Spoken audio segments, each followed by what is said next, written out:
Fort Laramie, starring ML Elric as Captain Lee Quince. Specially transcribed tales of the dark and tragic ground of the wild frontier. The saga of fighting men who rode the rim of empire. And the dramatic story of Lee Quince, Captain of Cavalry.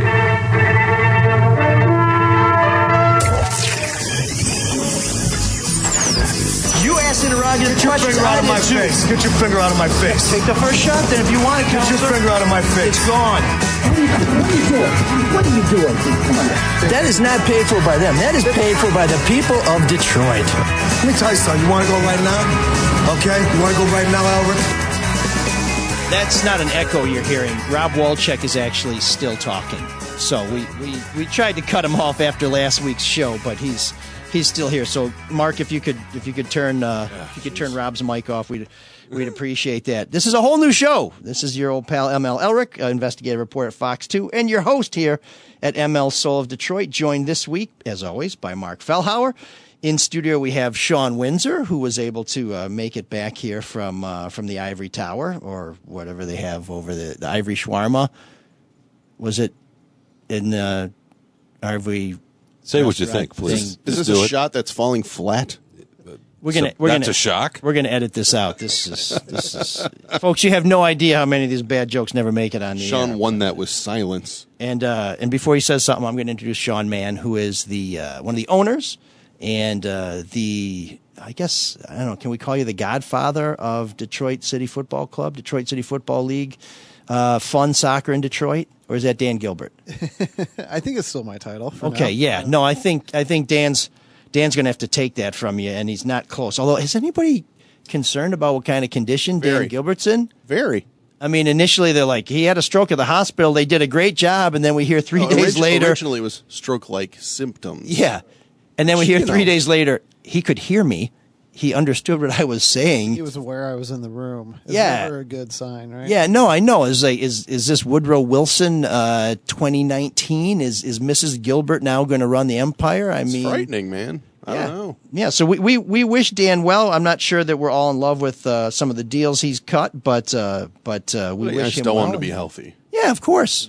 And I do have to say this, and Sean, if you want to get into this in a little bit, I'll leave that up to you. But I think one of the biggest okie dokes played in Detroit history was this whole notion of, if you give me the jail site, I'm going to build a gorgeous gateway event center coming into downtown where we're going to have concerts, we're going to have soccer. Look at the lights, look at the banners, look at all these beautiful things.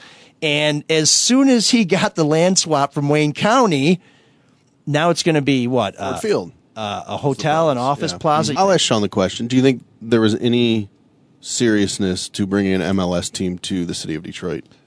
On Tom Gore's end? I mean, Arn Tellem got involved, and I don't think he was joking around.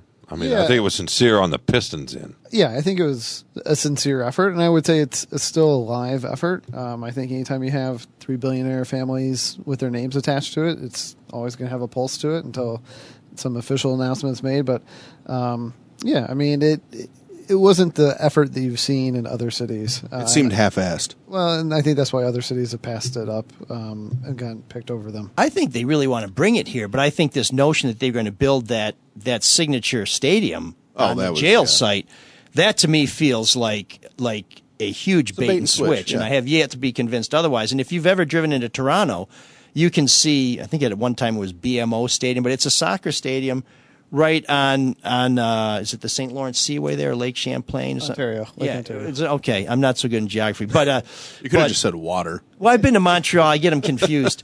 But so it's just a way to say that you've been to Montreal. Ooh, well, if you're impressed by going to Montreal, you're well, you apparently think easily it's impressed. But that's a beautiful stadium, and lots of things happen there. And they also have, other big stadiums there too, so it's possible. So I guess what I'm saying is, good luck, Dan Gilbert. This is a great time to give a special thanks to David Hall, who, Hall Financial, is a Red Shovel Network sponsor. We can't emphasize enough how important people like David Hall are to our very survival. Without him, we wouldn't be here very long. So he's taking a chance on this new form of media, and we appreciate it. If you want to refinance your home with Hall Financial, as I'm doing, Hall Financial would love to save you money and I love that they're saving me money. You can email David at dhall@hallfg.com or call Hall Financial at 248-308-5000.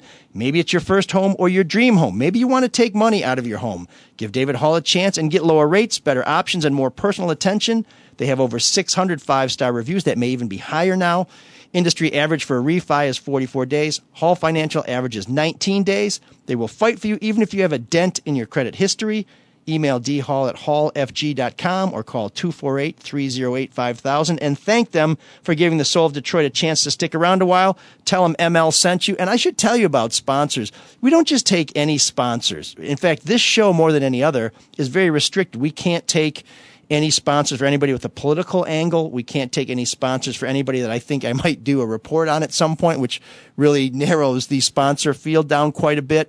And I'm doing a deal with them because it makes sense to me. If we were sponsored by Caterpillar, I would not buy a tractor just because they're sponsoring us. We still, Caterpillar, you're welcome to sponsor us. But I'll buy a tractor. Okay, well then, Caterpillar, we got your first sale. So give David Hall. We really appreciate him supporting the show. Summer is here, and it's time to enjoy fun and sun, and you're still stuck with your contacts, glasses, and those dreaded reading glasses. You ever try swim with contacts in? Not advisable. In the ocean, forget about it. Dr. Yaldo is here to set you free. Free Willy, if you will, if you're in the ocean. As he has for nearly 100 of you, our great and loyal Red Shovel listeners who let the doctor know that you came to see him because you heard about him here first.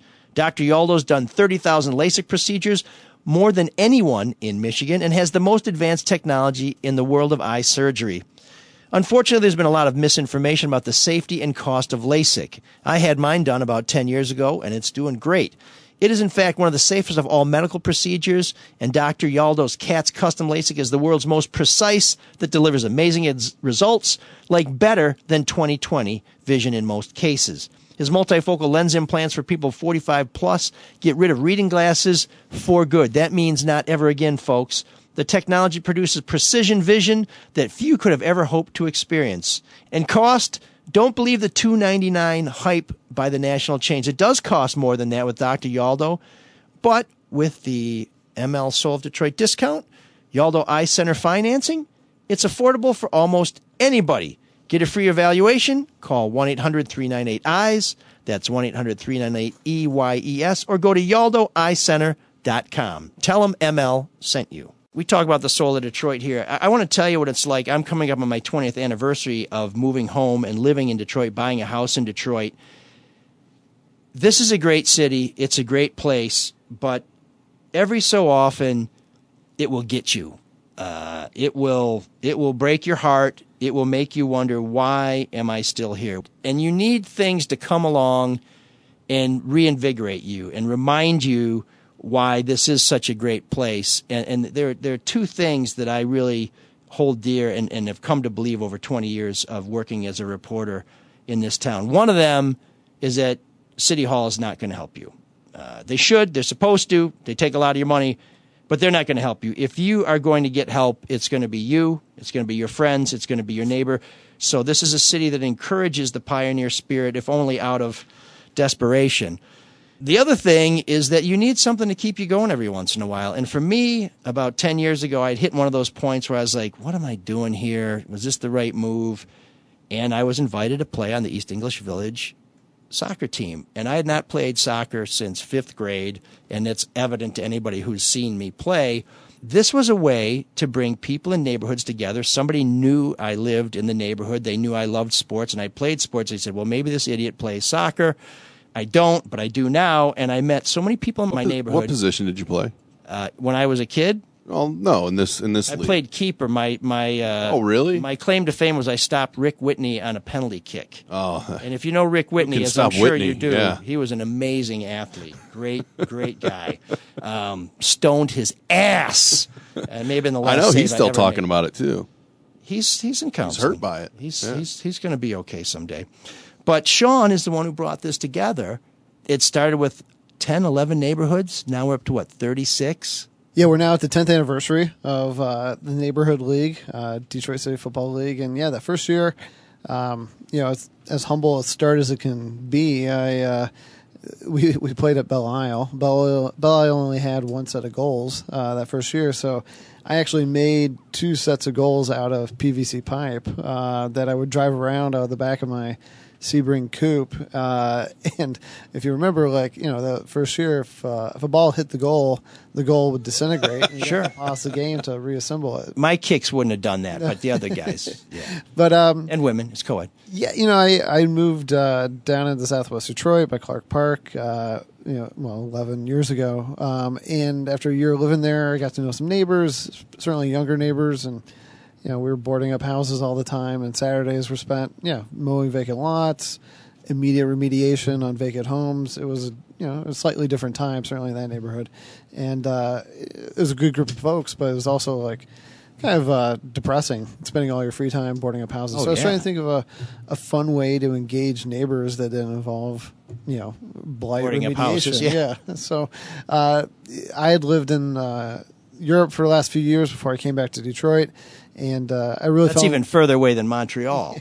well, I fell in love with the culture around the sport and the sense of identity, and also it's the reason it's the most popular sport in the world is it's accessible, right?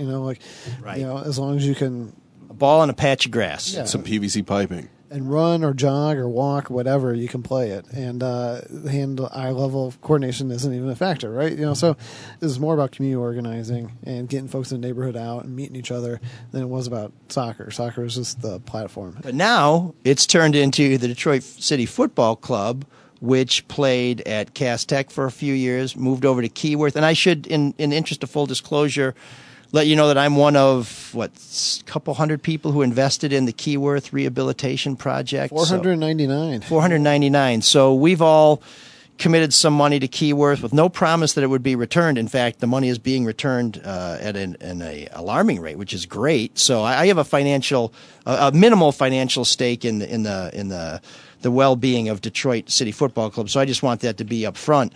But the football club is now in this great stadium in Hamtramck, which you guys have done an amazing job bringing back. And now there's another transformation where you're playing your regular old season, then you're going to play another season at the end of it. Yeah, the neighborhood league segued within a couple of years to conversations, and at the time there was the investors who bought the Silverdome who had these grandiose plans about bringing MLS up to Pontiac, and it was just buddies who I got to know through the neighborhood league were like, well, that would be a pretty crappy experience in the Silverdome, and also this seems like a really half-baked idea. And so we were inspired to create a club of our own, seeing some other clubs in this country and beyond. And so, it was 5 of us, and we each chipped in, I think, we have to go back and look at the books, $2,400 a piece. I mean, it was really basically enough to buy a set of jerseys and a set of goals for Cass Tech, which didn't have soccer goals at the time, and a riding lawnmower off of eBay. And, that was enough for us to They get have going. natural grass at Cass Tech? They did. They did, It okay. was in horrible condition. And so that was us rolling up our sleeves and mowing it and, fertilizing it. And, wives were lining the field and parents were collecting tickets. It was, for us, a lot of our friends were starting small businesses in the city. Barbecue restaurants or whatever. And so there was an entrepreneurial bug that we got bitten by. And so, folks came out right out of the gate. It was awesome. Within 4 years, we sold out Cass Tech, and that prompted us to move to Keyworth. But What was the capacity at Cass Tech? I mean, technically it's 3,000, but we were squeezing 3,500 in Yeah. there. There was one time I remember a fire marshal pulled up right before a game kicked off, and I was sweating bullets, and then I realized he was picking up his kid from school. I was like, I mean, it was to a point towards the end there. If you remember, people were on the fences, looking in. 'Cause Oh, yeah. there was just no capacity. Yeah, all the food trucks sold out of food, no water. I mean, you're almost a victim of your own success. And it was a special time. It was always that first place we played, but we needed a bigger home, and also we needed a regulation-sized pitch, which Cass Tech wasn't. And so there's where the conversations came around Keyworth, which is this amazing piece of Detroit sports history. It's been around since 1936. It's Detroit history in that it was the first WPA project completed in Michigan. FDR was at the ribbon cutting. Right. It was one of his last campaign stops before his Kicked re-election. a field goal. Yeah, something like that. Which is pretty good for a guy with polio. Yeah, exactly. It was actually an extra point before they moved That's how it back. easy they are, yeah. Off a tee. But yeah, so I mean, that was the perfect place. The next step for us, we'll have capacity up to 8,000, which is what's the next step? Where do you go from here? And what? So with soccer, there's leagues and relegation and promotion. I mean, does that exist in America? No. If you have an investor with $20 million. Yeah, so U.S. soccer is a complete mess, to be honest. And really, we are the epitome of American exceptionalism when it comes to soccer. Like, the entire world has a format that is successful to varying degrees, but the United States, because of our failures with the old NASL and Detroit Express and all those things, when they created MLS, it was just a couple of NFL owners, really, Lamar Hunt and Kraft and AEG, the Angeloses, who launched it. And so it's very much a franchise model, like other American sports leagues, even actually more on steroids, because it's one business entity that you own. That pays out everything. Yeah, so the MLS is one business entity that you own a right to, that you own the right to operate a team in that market. It's even different than like NFL or anything like that. But they have rules in place to join MLS, obviously, and that's now to join MLS, it's $1 billion, and the latest franchise fees up to $200 million. The leagues below that are also franchises, and U.S. Soccer created rules for determining if you're second or third division.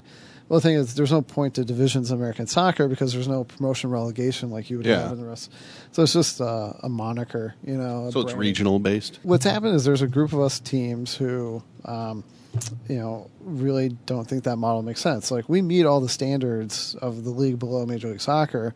Well, your attendance has got to be over most of these minor league clubs. I mean, 5,000, it's not unheard of to have 7,000 people at a game. Yeah, so I was just looking, like, outside of Major League Soccer, we had the third highest attendance in the country. And so...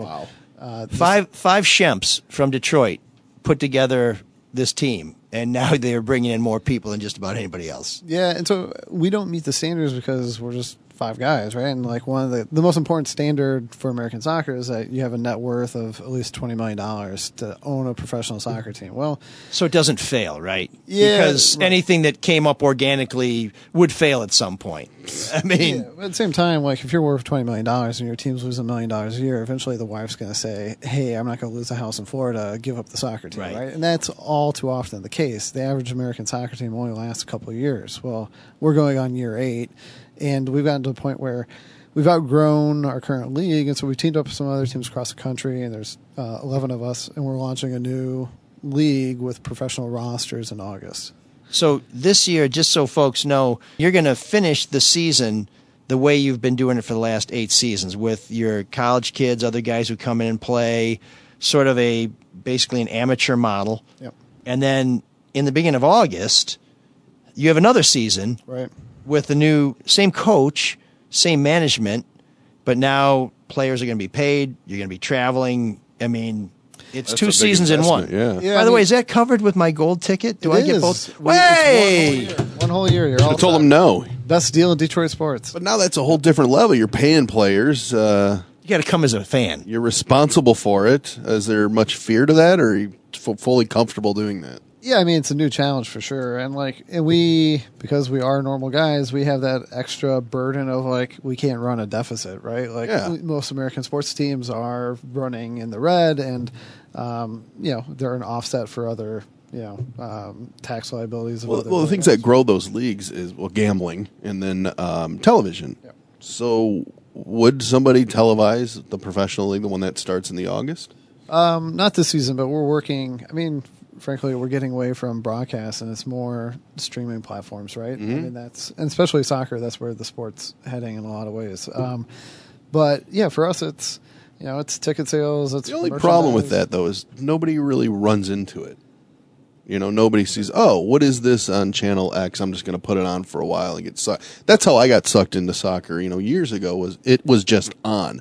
Would I go to a streaming platform to watch it? You sat down as goal, and you said, I got to watch. I was telling Sean earlier, I got into it because we'd get home from the Riff show, and I'd want to fall asleep, so I put on something I thought was going to put me to sleep. That's a hell of an endorsement. 2 hours later, I was just wired and wide awake from it. I mean, that's how I fell in love with the sport. But Mark, in fairness, you're 60, so people that folks that are Three 25 channels. are on their phones and they do stumble across it. It's just different. That's they stumble fair. across on Twitter or Instagram.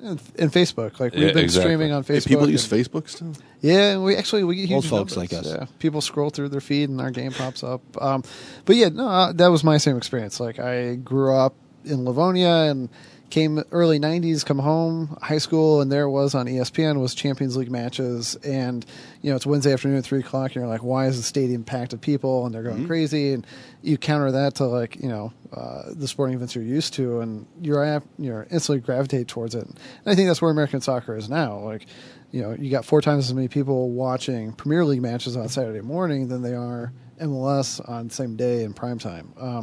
And it is a very globally oriented audience. That's, they're very knowledgeable. They know the sport, and that's why I think American soccer is struggling. Is that, like, we're offering a very different product to a fan base that's very aware of how the rest of the world's handling it. To that point, the MLS will, they'll bring over, like, Lampard. They'll bring over old players who, are retired from European soccer Beckham. playing the MLS. And we were talking about Drogba last week off the air, and I'm like, he finished his career in Phoenix, like, with some, really small club. Would you guys ever want to do that? Would there ever be a star that just for the name alone? Yeah, that's not us. Like, we just hired a new coach, and it was funny, like, the number of soccer agents, which are nefarious characters, to say the least. And I got guys from Belgium or Mexico calling me up and being like, hey, would you want X guy to be your manager? He just needs $200,000 a month and an apartment and things like that. And I'm just like, Who doesn't? well, I'm just like, I kind of vaguely know his name. Like, I don't think like, there's not a soccer market here where they're going to pay that. So Yeah. that's not who we are.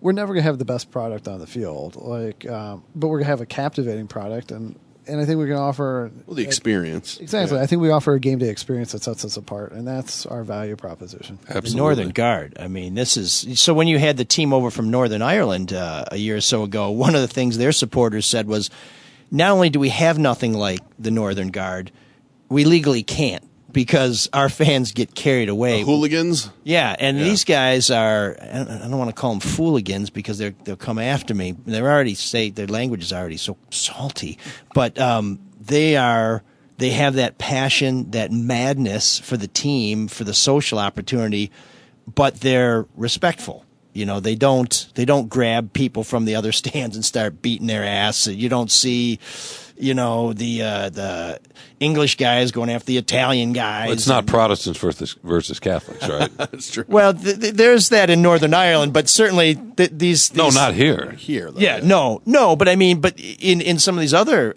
major soccer markets, you have ethnic strife, you have nationalism, you have all this crazy stuff. These guys have that passion without that hatred, and it's an amazing thing. I don't know if that's replicated anywhere else. There's certainly MLS teams that have amazing support and do a great job, but I think our fans have certainly stood out in American soccer for having that kind of fan base, that kind of passion and loyalty for a club at our level. What did you do to make that happen? I mean, is this something where you sort of seeded the clouds and there was a storm, or it just rained? Yeah, I mean, our approach, or marketing, if you will, is that, like, the mantra is we're the host of the party, not the life of the party. So we don't blare the jock jams, and we don't shoot Right. the cannons, and we don't have cheerleaders.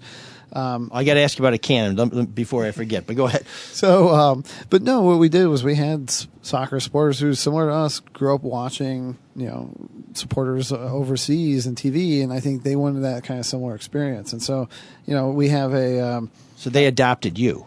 Yeah, I mean, they were waiting for a team. And so for the year leading up for our launching a team, like, I went to soccer bars in this region, thankfully, like, wife or girlfriend, now wife, like, allowed me to spend my Saturday mornings, like, engaging these guys and being like, hey, what do you want to see when we have a team? And so, we built up that relationship and that trust.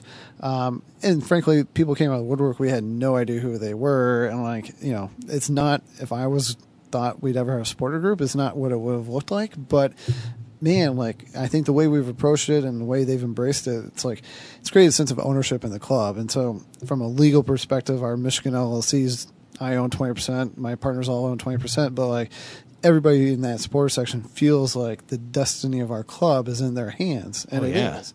Like if they stop showing up, like we're well, there's 3,000 empty seats. Right. One half of the stadium is a ghost town. Right. And if you look at like our marketing, our branding, like what we put out there, when you get the Google ads and the Facebook ads, like we show the rabid fans and everything like that. But like if you go to a game, you turn around and you see like our growing demographics, families who want to do something fun and unique and like affordable. Yeah, exactly. And you got the soccer in the foreground, and then the vista is the supporters bringing the atmosphere to the games. And so my kids are old enough now that when I take them, they want to go over and sit with the Northern Guard, and I want to sit with, the respectable folk on the other side of the pitch. And sometimes I'll go over there with them, but you really have to be in shape to get over it because you're jumping up, you're marching left, you're marching right, you got to follow the hymnal so you got the right cheer. I mean, it's work. It's a full 2 hours, and they just go nonstop. And I joke it's kind of like a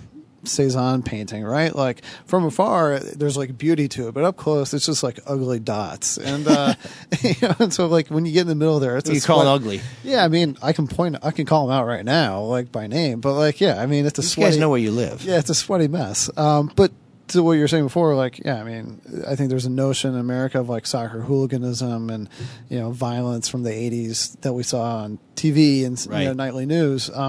That's not us. Like we're now at Keyworth in our 4 years there. We're well over 250,000 people attending a game, and we employ half the Hampshire police force at every game. We've only ever had 3 arrests in the entire period. And like I joke that like I've gone to a Lions game and I had mine expunged, so you're down to 2. There we go. So, but I've seen more people in the row in front of me at the last Lions game get arrested. Yeah. Yeah, and the product is worse at Ford Field. On Sunday, unless I missed it, I did not see the Jorts cannon. Is the Jorts cannon gone? No, it's not gone. Okay. No. It's just, again, that's kind of our network. Ted, who runs it, also owns Metropolis Bikes, and so he's just busy running a small business. So he didn't run out of jeans to cut off and make raggedy. And it's funny, like once a year he gives me a receipt, and he found some like Salvation Army in Gaylord or Grayling where you can buy jorts by the pound, and so he'll just give me a receipt for like $20 and just like, can you cover this? I'm like, yes, we can gladly cover your jort expenses. Yeah, and whatever jorts cover, make sure that's covered too. We no holy jorts. We want fully intact crotches on those jorts, please.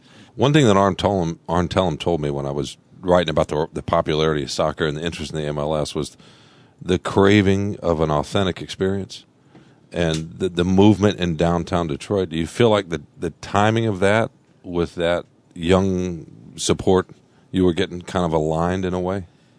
Yeah, and I think it's because of who we were. I live down by Clark Park. I still do, going on 12 years, and my other partners live in Corktown and North Corktown or whatever. Like we lived in the city, and so I think that that authenticity of the moment.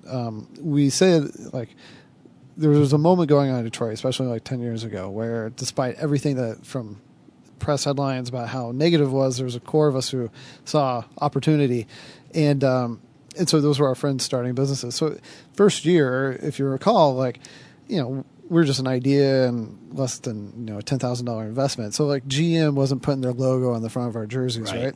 So we went to, Liz, who owns K9 to 5, and we went to Dave at Sapino's and the Green Dots and Slows. And so every player was sponsored by a different business, which was fun narrative, and it's like it kind of epitomized who we were. But like, somebody twists a knee and Slows doesn't see the field the rest of the year, So like it wasn't great, in that sense. But I think that helped solidify us from day one that like we wanted to be the sports team that represented this moment in Detroit. Because there is a larger movement too. I mean, we want to be in cities. We want to be next to each other. It's kind of moving away from the suburbs. What's interesting to me, too, is that a lot of the families you're talking about, maybe they're coming from outside. They're coming there just as much to me. I've been to several games for the fans on the other side as much as the soccer on the I'm going to say field because I'm an American, sorry. But Mike can say pitch and pretend he's in I've been to Montreal. Right.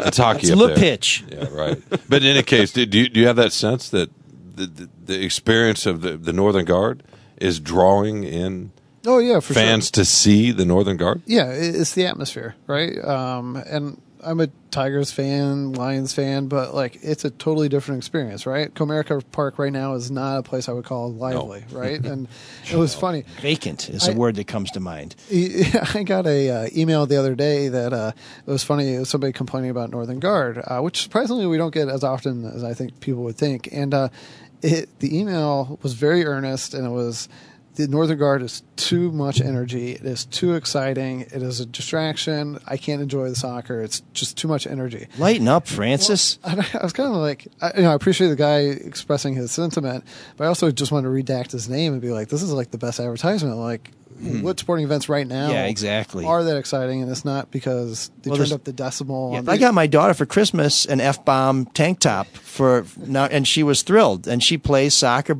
so she likes soccer, and she plays now with EEV now, but she loves going there for the Northern Guard. Northern Guard guys, could you put a little more cloth on that tank top? I mean, I don't want to feel like I'm tarting up my daughter, but she loves it. What'd she say? This is how I grew up listening to you talk? Yeah. You know that I never use foul language, you son of a bitch. Actually, that's not. Your mother is a wonderful person. You. My mother's gone. Disingenuous but mountebank. Yeah, don't you read his column? I did. It was a great column. She's a great woman too. Yeah. Sean, before you go, because we got to move on to some other contentious matters. I, as someone who loves his team, loves the experience, am glad to see you getting to a point where five guys don't feel like this has been great, but I'm working my ass off and my W-2 shows $7, that you're trying to kick it up to the next level. My concern is this move to the next level the one that kills this? Yeah, I mean, this is all in, right? All the chips are... So we've been building to this for years now. We've been in talks. Like, we've stood out at this level of soccer for years, and so we've been talking to leagues for 4 or 5 years. What we learned through this process, and we've gotten dragged through all these lawsuits that I can't go into with U.S. Soccer and MLS, and like, we are this punching bag that everybody wants to use as an example, which means I have to hire an attorney and go through depositions. It's really a pain in the ass.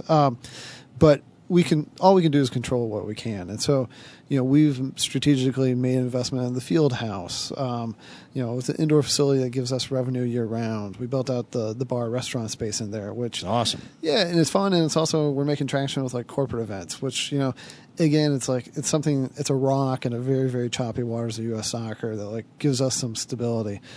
So that's where our head's at, is like, we can't ask people to care as much as they do for our club if they think it's going to go away. And so that's where our focus is sustainability. So the league, it's a calculated risk, but also at the same time, it's like staying at where we were. We felt opened us up to fatigue from fans. It really drove home the fact that like 9 months a year, we were just a t-shirt company, and it was too hard to try to get in 12 home games into a 9-week period.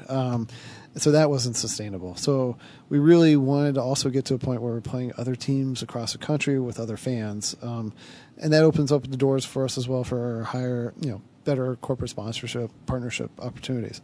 So I think this is a resting spot, and then I think you're going to start for the first team, and then you're going to start seeing us make other investments on the youth side, on the women's side, and building out those aspects. But this is, it's a huge step for us. And hopefully people appreciate it too. The idea that we're playing New York Cosmos and teams from Miami and Chattanooga and LA.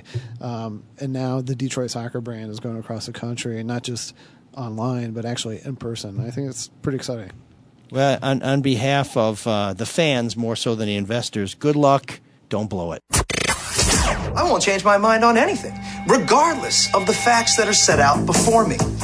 I'm dug in, and I'll never change. Infinity plus one. No. So we're running a little long in this week's show. I had a great first segment with Sean Mann, the CEO and founder of the Detroit City Futbol Club. So we're going to go brief on the great debate. Sean's got to get back to work at the Free Press. So Juwan Howard, worst hire ever? Yes or no? Of course, the answer is yes. And now we're on to Geek of the Week, which could also be Juwan Howard. Gentlemen, thanks for joining me this morning. It's been a pleasure to resolve this so efficiently with you. I'm sorry, I fell asleep. We were talking about soccer, right? No, Mark said he couldn't fall asleep from watching soccer, so I'm not sure what game you're watching. No. I love soccer. But again, so no one has yet objected to Juwan Howard's hiring in this room, so I guess we can move on. Why do you assume that? Because he was in the NBA, and you know nothing about the NBA. Is that why? No, because Michigan tried everybody they could get. They got to the end of their list. Everyone said no, and they hired Juwan Howard, who has no head coaching experience, who's never done any recruiting. Beeline made it a great job. It's a top 10 job because of Beeline. I'm not sure it's a top 10 job on its own. I mean, maybe it is. It's a football school. Obviously, other coaches have won there. Nobody won quite like Beeline.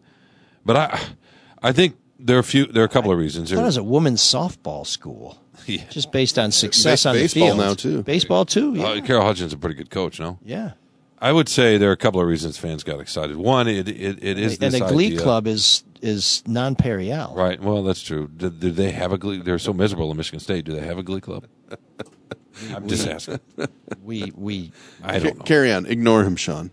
I know it's his show. So Howard played. We don't need there, no right? damn Glee Club. And it's a complicated legacy, that the Fab Five, but there's also still, at least with guys of a certain or fans of a certain age, there's, I don't want to say romanticism, but yes. Howard, right? Yes. So that's part of it. He was in the NBA. His old jersey, right? So they're trying to tap into that directly. Right. Howard was also always seen as a little bit different within that group. Yeah, and that's what you hear. Life story. Yeah, when we say that, I mean, and this is where it gets a little bit tricky. He played in the NBA for all those years. That doesn't mean you can coach, obviously, but he's been an assistant coach for 5-6 years, I can't remember, 4 or 5 years. In one of the better programs in the league, he worked under Eric Spoelstra, a very forward-thinking coach, and Pat Riley was the president.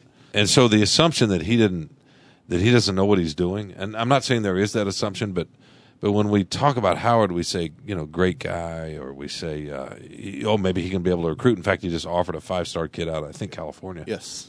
So that's another reason some fans are going to be somewhat excited, because they think he'll recruit a little bit differently than Beeline, go after some of those McDonald's guys, which Beeline never got one. But it seems very Michigan to have both the head coach and of football and basketball. A little bit. The alumni and the athletic director being alumni. A little bit. Never won big games, and well, it's besides the point. But I mean, look, he can either coach or he can't. We don't.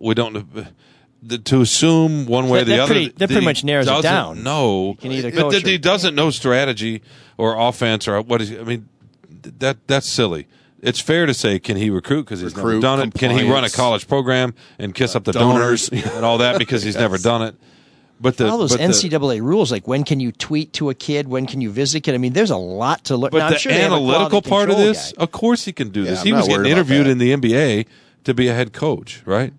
Vince Ellis, who's our beat writer, covers the Pistons for the Detroit Free Press. He and I talked the other day, and he said, why does the black guy always have to be overqualified?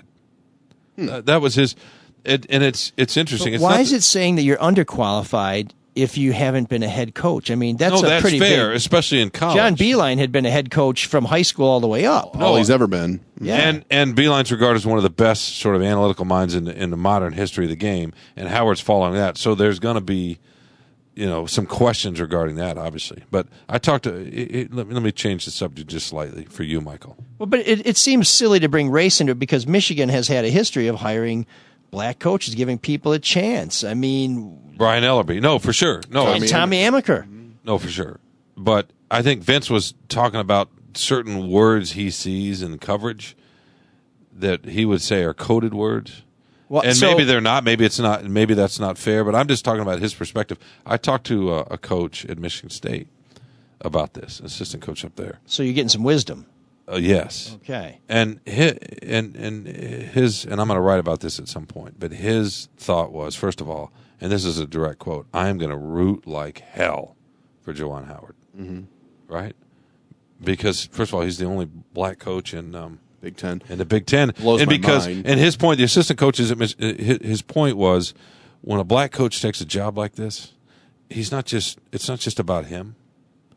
It's about a lot of other black coaches or future black coaches, that there is a responsibility and a weight that they feel that a white coach simply doesn't feel. Though, when he was hired, I didn't think of him as being a black guy.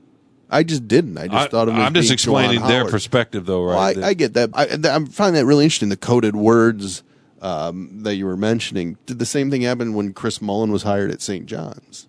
I don't know. What he was referred to as a risk and a gamble, probably in some level, because he was also coming from the NBA. Yeah, I think the haircut was a factor. Yeah, But forgetting that for a second, and just the idea of what the assistant coach at State was talking about. There's obviously some truth to that, right?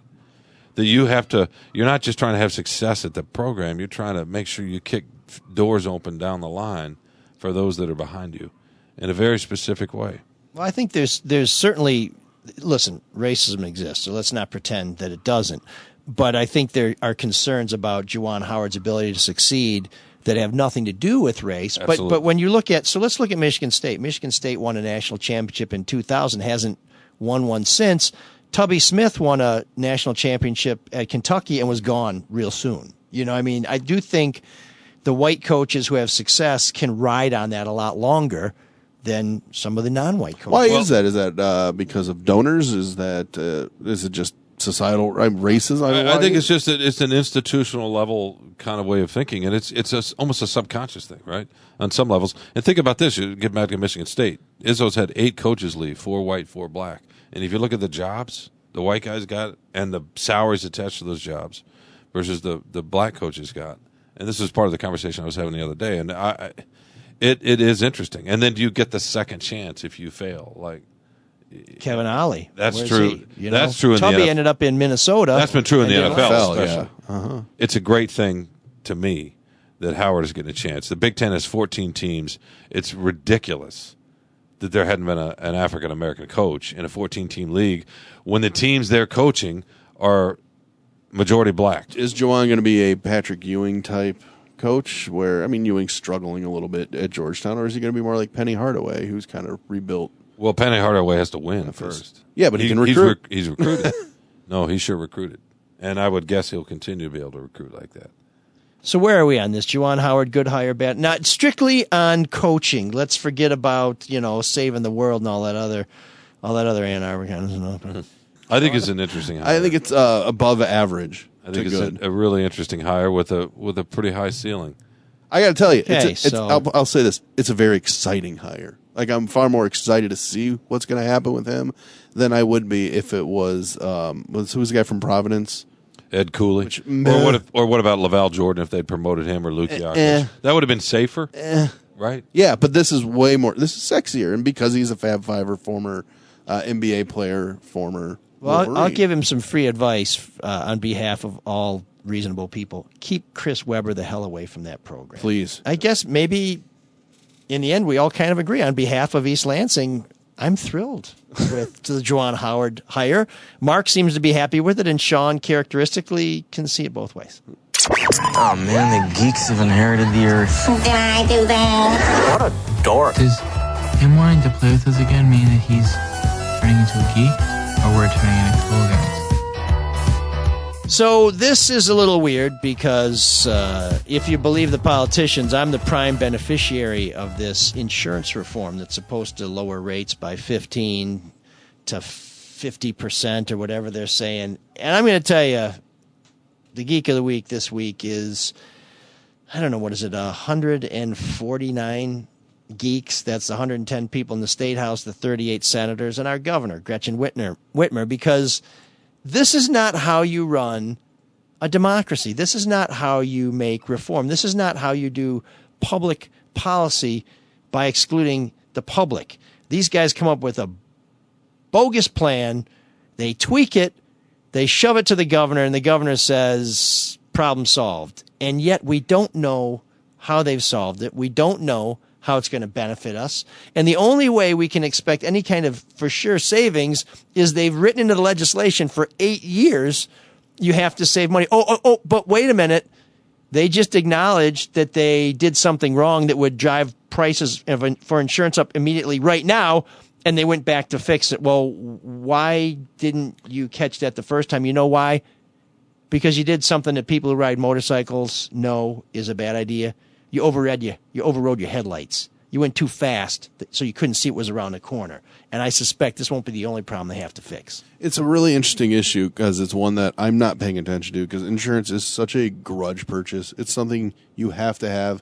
Obligated. Nobody wants to buy it.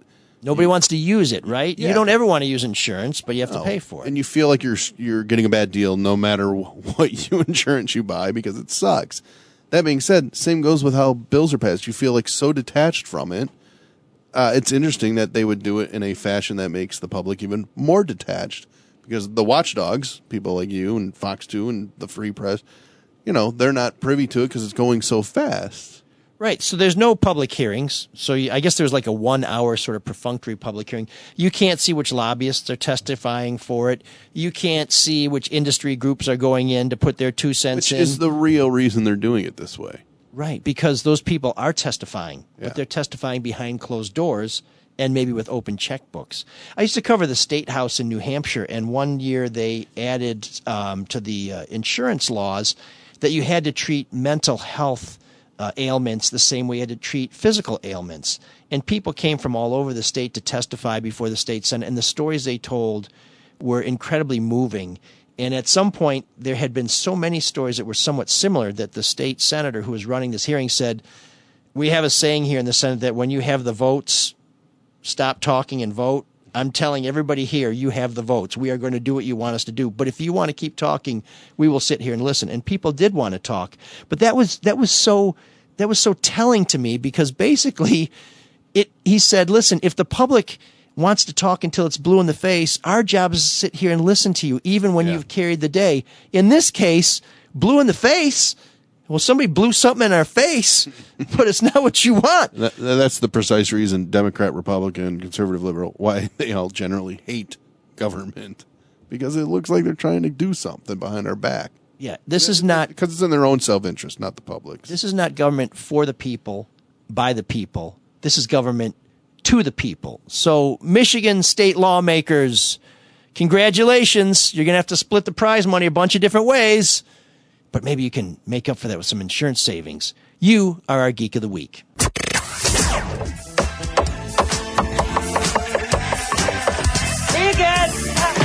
There's an all-night party in room 7609.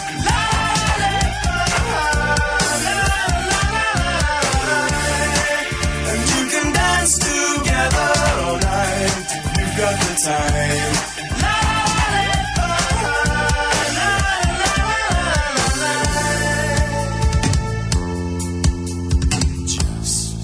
So I've been on kind of a kick with Pink Floyd, who I love almost as much as I love new wave music. So this week's selection is kind of new wave meets psychedelic. I don't know if anybody remembers the band Kula Shaker. They kind of were here and they were gone. They did a cover of a Hendrix tune, which wasn't bad, but this is my favorite. This is called the Tatva. What was it? What's their biggest song? I've never heard of this band, per usual. It might be the Tatva. So they qualify. They qualify for Room 7609 in that the band needs some attention, not that they had some B-side that no one's ever heard. It may be that no one ever heard any of it. We're changing that right here and right now.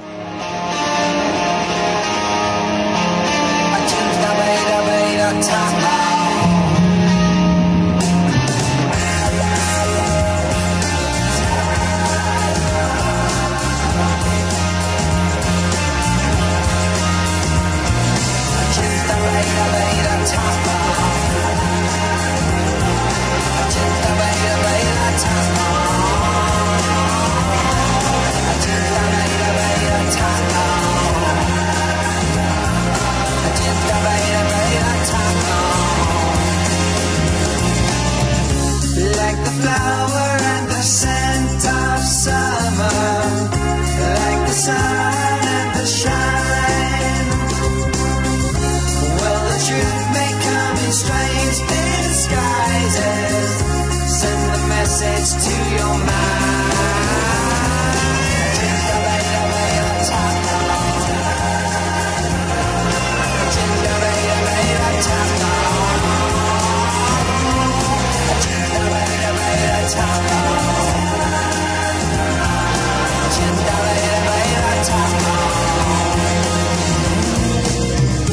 At the moment that you wake from sleeping, and you know it's all a dream. Well, the truth may come in strange disguises, never knowing what it means.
all of a sudden I want some sort of tea. They have that effect. So or Indian food? Indian food would be great. Yeah, this is a little known fact about the lead singer and guitar player. He is the son of Haley Mills from The Parent Trap, which makes me wonder, is he one of twins or is he just the only child and she thinks they're twins because she kind of got into that life movie? Impersonating art? Yeah, it could be. It's very deep, as all things with Kula Shaker are. Yeah, I was just reading about that song Tatva too, and it's derived from, as you kind of were leading into, Pink Floyd Shine On You Crazy Diamond, the beginning of it.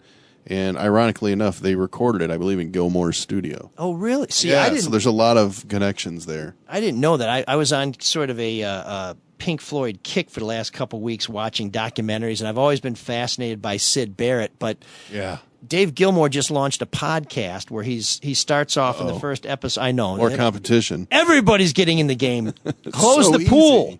easy. We're at capacity. For Christ's sakes, send him out the exits. How is his is he wait, it's his podcast or is he? Well, it's professionally done. You know, there's a host who kind Okay. of takes him through the story, but he's talking about the auctioning off of many of his guitars, including his, iconic black Strat that he played all these great tunes on and is kind of retired, but he brought it back for their reunion concert for Live 8.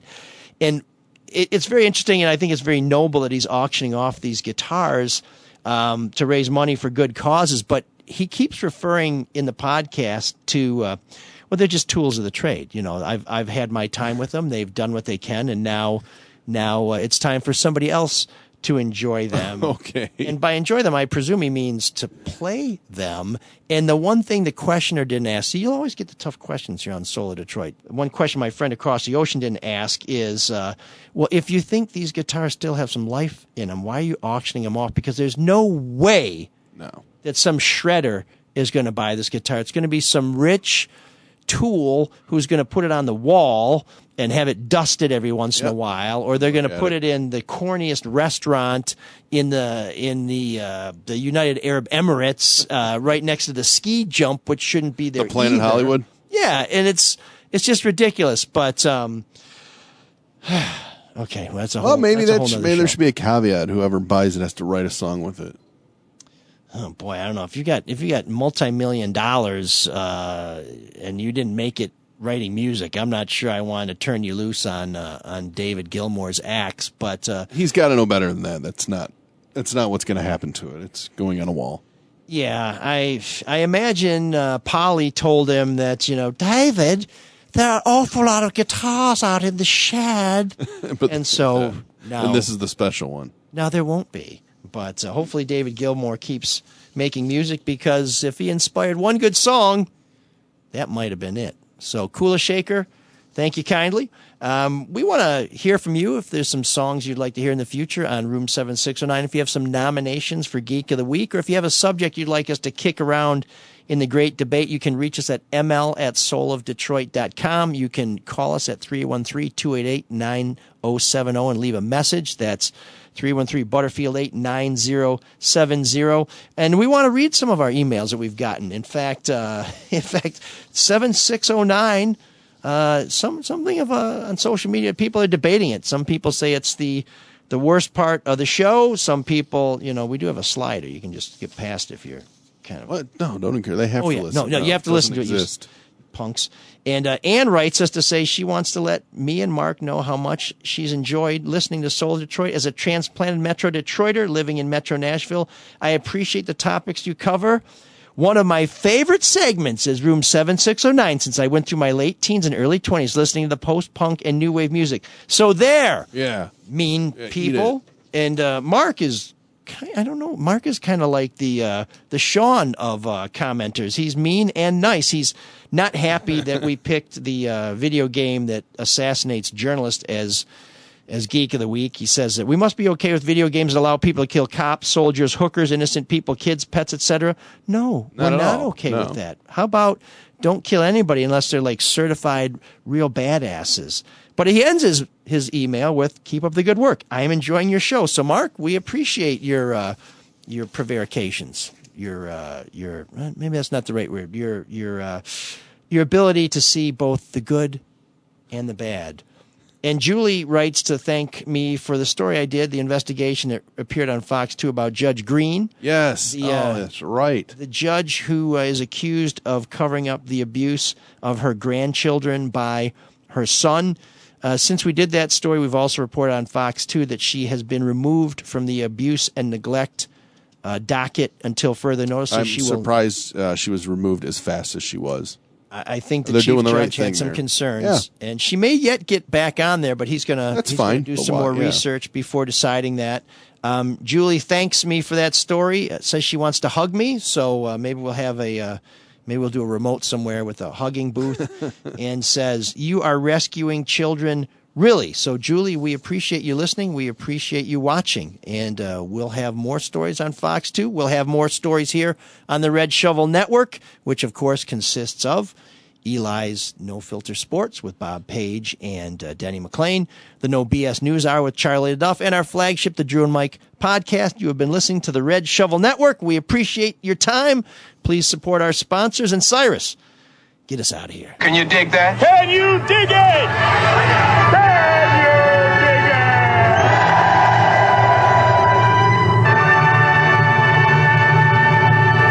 Fort Laramie is produced and directed by Mark Fellhauer and stars M.L. Elric as Lee Quince, Captain of Cavalry, with Sean Windsor as Sergeant Gorse.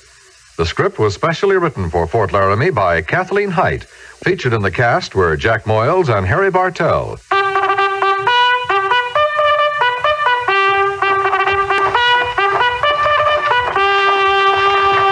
Company, tension!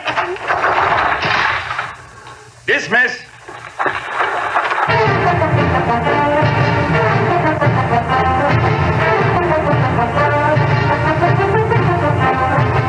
Next week, another transcribed story of the Northwest frontier and the troopers who fought under Lee Quince, Captain of Cavalry.